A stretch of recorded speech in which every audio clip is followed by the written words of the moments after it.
بنی الاسلام علی خمسن، اسلام کی بنیاد جو ہے وہ 5 چیزوں پر ہے۔ اسلام کے 5 ستون ہیں جن پر اسلام کی عمارت جو ہے وہ کھڑی ہے۔ نمبر 1، شہادت اللہ الہ الا اللہ وان محمد الرسول اللہ۔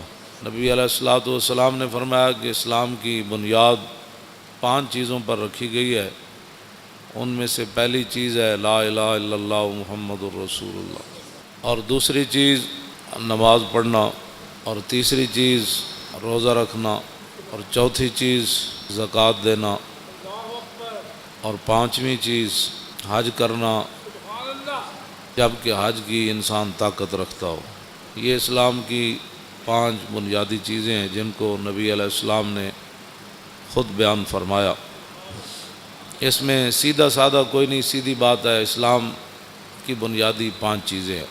اور نبی علیہ الصلوۃ والسلام نے ارشاد فرمایا کہ ایک وقت آئے گا اذا اتخذ الفیء دولا، کہ لوگ قومی خزانے جو ہیں وہ مال غنیمت ایک عام دولت سمجھ کر لوگ کھا جائیں گے۔ اور میرے آقا مولا صلی اللہ علیہ وسلم نے فرمایا والغنیمت مغنما، اور لوگ مال غنیمت والغنیمت مغنما، غنیمت کو لوگ ایسے شیر مادر کی طرح لوگ کھا جائیں گے۔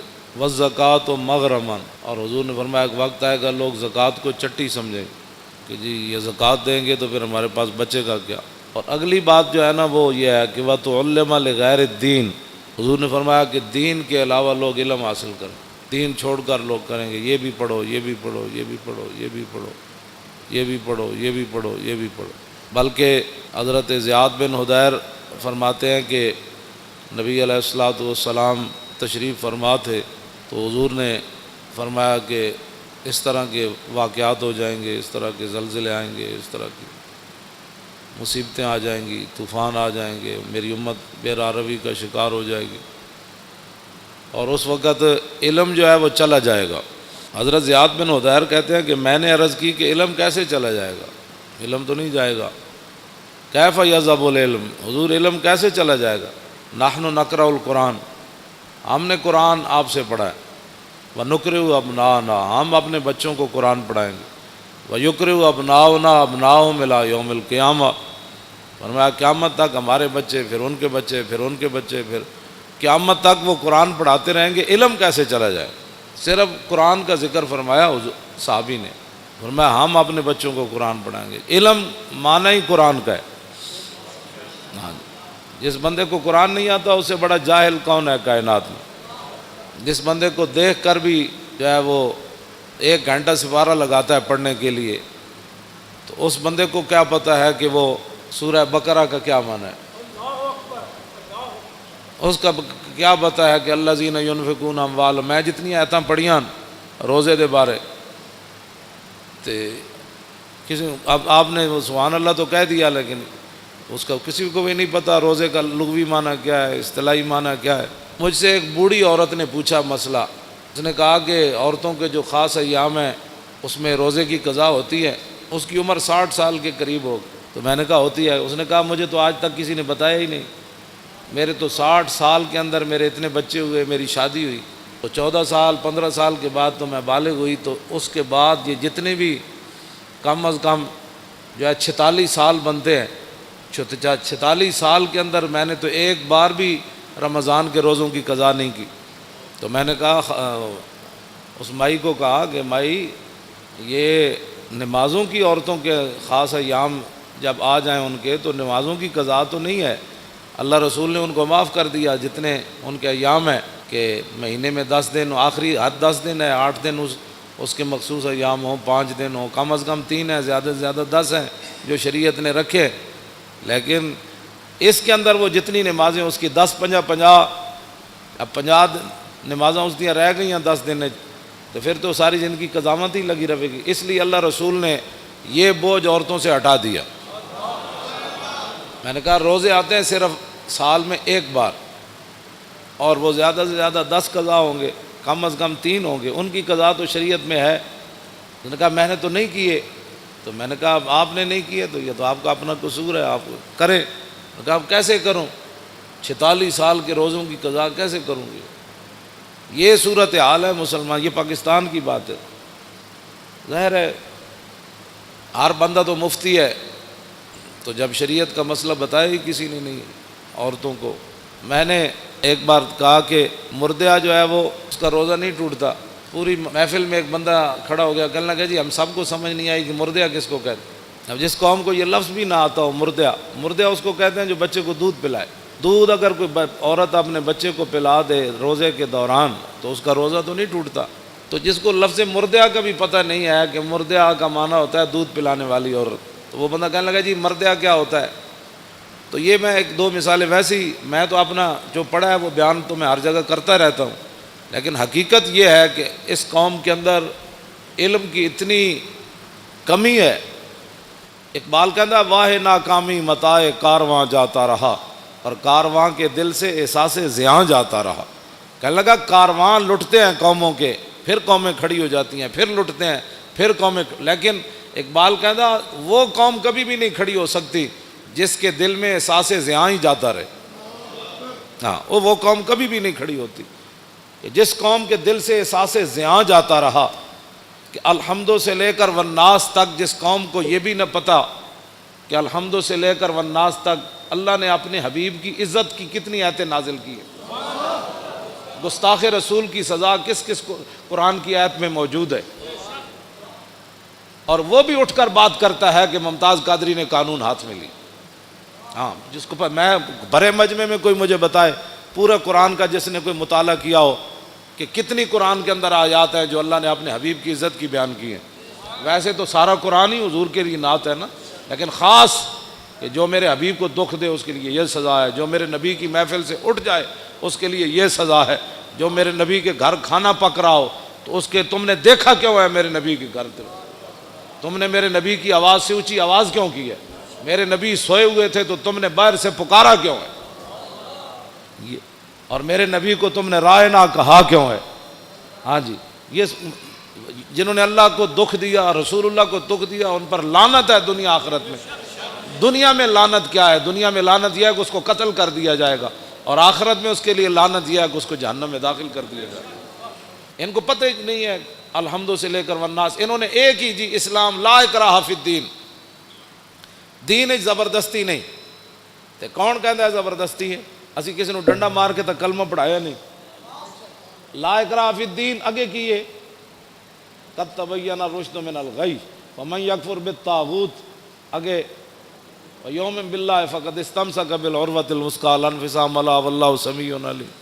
فرمایا دین میں جبر نہیں ہے, لیکن فرمایا حق اب واضح ہو گیا. اب یہ نہیں ہوگا کہ کوئی بندہ کہے گا جی مجھے اس بات کا پتہ نہیں تھا. اب پتہ نہیں تھا تو پھر تو پتہ کرتا. جب تو نے دوسری طرف 16 سال لگائے تو بتا دین کو, تو نے ساری زندگی میں 16 دن بھی نہیں دیے. ویسے تو مفتی ہے ہر مسئلے میں. ہاں, میں روزے کے مسائل آپ کو پتہ ہے, میں جب میرا موضوع کچھ اور ہے تو میں ویسے تو چند باتیں آپ کے سامنے یہ کر رہا ہوں کہ رمضان المبارک پیکج آ گیا, اتنے ارب روپے کے روٹی سستی ملے گی. میں اگر روٹی سستی ملے یا نہ ملے, وہ تو پتھر بھی صحابہ نے باندھ کر اسلام کا کام کیا. 20 قسم کے کھانے کھانے کے بعد, افطاری کے بعد پھر مسجدوں کا سروے کرو کہ مسجدوں میں کتنی صفیں ہوتی ہیں. یہ تو رمضان نہیں ہے نا کہ شام کو بھی اتنا سارا پیٹ بھر لینا اور سحری کے وقت بھی جناب دہی تے فلاں چیزیں کھا کے پھر سو جانا, اور پورے رمضان میں ایک سپارہ بھی انسان تلاوت نہ کر سکے. تلاوت خود کیا کرنی ہے, امام کے پیچھے سوا سپارہ کھڑے ہو کر وہ سن بھی نہ سکے. اگر کھڑا ہو گیا تو جمائیاں لیتا رہے, اور کھڑا ہو گیا تو جناب کھردیاں جناب کوئی 8 پڑھ کے جا رہا, کوئی 9 پڑھ کے 10 پڑھ کے جا رہا, کوئی 12 پڑھ کے جا رہا, کوئی جناب پڑھ کے جا رہا. بس امام جو میں اگر پیچھے کھڑا ہو جاؤں نا دوسری صف میں, تو مجھے اتنا خوف آتا ہے کہ اللہ کا عذاب ان اگلوں کی وجہ سے میرے اوپر بھی نہ نازل ہو. یقین جانے ایسے لوگ نماز کے ساتھ حشر کرتے ہیں. کوئی پچھلیاں ٹنگا دو میں چاہی جا رہا سجدے جا کے.